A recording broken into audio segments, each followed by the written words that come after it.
মুশফিককে দেখুন, এখনও ফিল্ডিংয়ে চেষ্টা করেন সর্বোচ্চটা দিতে। আর এই তরুণদের দেখুন, তারা ক্যাচটা বাগাতে পারেনি। এটাই বড় পার্থক্য। মুশফিক নিজেই চ্যালেঞ্জ করেছেন অনেক তরুণের থেকে তার ফিটনেস যোজন যোজন ভালো। তা কাজেও প্রমাণ মেলে। 26শে মে 2005 লর্ডস, ইংল্যান্ড। মুশফিক দেশকে দিয়ে চলেছেন সেদিন থেকেই। 19 বছরের ক্যারিয়ার শেষে বর্তমানে 20 বছরে পা দিয়েছেন মুশি। খেলবেন আরও অন্তত 2-2.5 বছর। টি-20 থেকে অভিমানে অবসর, চালিয়ে যাচ্ছেন ওডিআই টেস্ট। যাই হোক, মুশফিক, মমিনুল, সাদমান, রনিরা লাল বল ঘিরে অনুশীলনে ব্যস্ত। পাকিস্তান সফর আছে বিশ্বকাপের পর, সেজন্য চলছে শরীর ঠিক রাখার চ্যালেঞ্জ।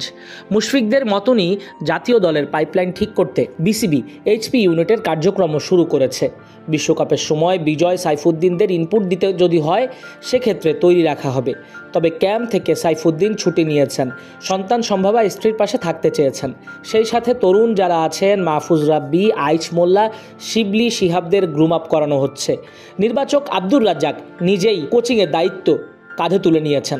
অনুশীলন দেখতে এসে টোটকা দিয়ে গেছেন স্পিনার। রোববার দেখা গেল টার্গেট ফিল্ডিংয়ে মনোযোগ দিতে কোচিং স্টাফদের। নেটের মধ্যে নিশানা মার্ক করে চলছিল ঘন্টার পর ঘন্টা প্র্যাকটিস।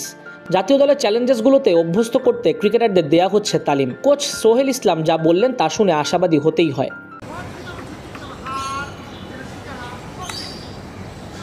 প্রথম শুরু করবেন এরকম একটা, যেখানে আপনি 2 মাসের প্রোগ্রাম শুরু করবেন, তখন ফার্স্ট যে সেশনগুলো থাকে, ফার্স্ট 2-3টা সেশন থাকে, যেটা ফিল্ডিংয়ের বা ব্যাটিং যেটাই বলেন না কেন, স্কিলের আসলে টেকনিক্যাল ছোটো ছোটো জিনিস নিয়ে কাজ করতে হয়। যেমন আজকে যেটা ছিল যে হাতের পজিশন ঠিক আছে কিনা, বেস ঠিক আছে কিনা, পশ্চার ঠিক আছে কিনা, হাত মুভমেন্ট ঠিক হচ্ছে কিনা, এইসব ছোটো ছোটো টেকনিক্যাল জিনিস, বা থ্রো করার সময় অ্যালাইনমেন্ট ঠিক থাকছে কিনা, বা হাই বল ধরার সময় আমি রাইট পজিশনে আছি কিনা, এই জিনিসগুলো নিয়ে ছোটো ছোটো জিনিসগুলো, যেটা একদম যে অনেক ইন্টেন্সিটি হাই থাকবে সেটা না, ভলিউম বেশি ছিল। আপনারা দেখছেন যে অনেকক্ষণ ধরে করছি, কেন যে কোনো প্রোগ্রাম শুরু হয় যখন ভলিউম বেশি থাকে, ইন্টেন্সিটি কম থাকে।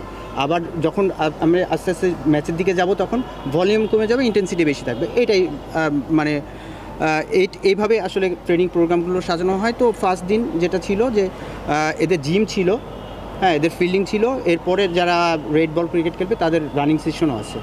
তো লম্বা সময় ধরে আমরা আসলে চাই যারা লাল বল খেলবে তারা আসলে লম্বা সময় ধরে যেন মাঠে থাকতে পারে। বিভিন্ন অ্যাক্টিভিটিস দিয়ে তাদেরকে আমরা রাখতে চাই, কেন মাঠে মানে যেন পা যেন টায়ার্ড না হয়ে যায়, ফ্যাটির জন্য না, মানে লেগ যেন ফ্যাটিক না হয়ে যায়।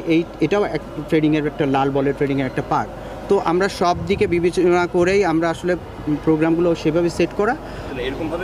Door is open for all the individual players with the coaching staff, because ওইটার উপর ভিত্তি করে আসলে প্ল্যানগুলি করা। কেউ হয়তো বা গ্রুপ ওয়াইজ করবে, কেউ হয়তো বা সিঙ্গেলি, যেটা আপনি শুধু সেটাই না, শুধু সেটাই না, প্লেয়ারদেরকে মনিটরিং করা, যে বিসিএলে বা এনসিএলে খেলতেছে এই প্লেয়ারগুলো আসলে আমরা যে প্র্যাকটিস করলো আসলে কোথায় আসলে কীভাবে তারা পারফর্ম করতেছে, এই জিনিসগুলো আমরা মনিটর করব।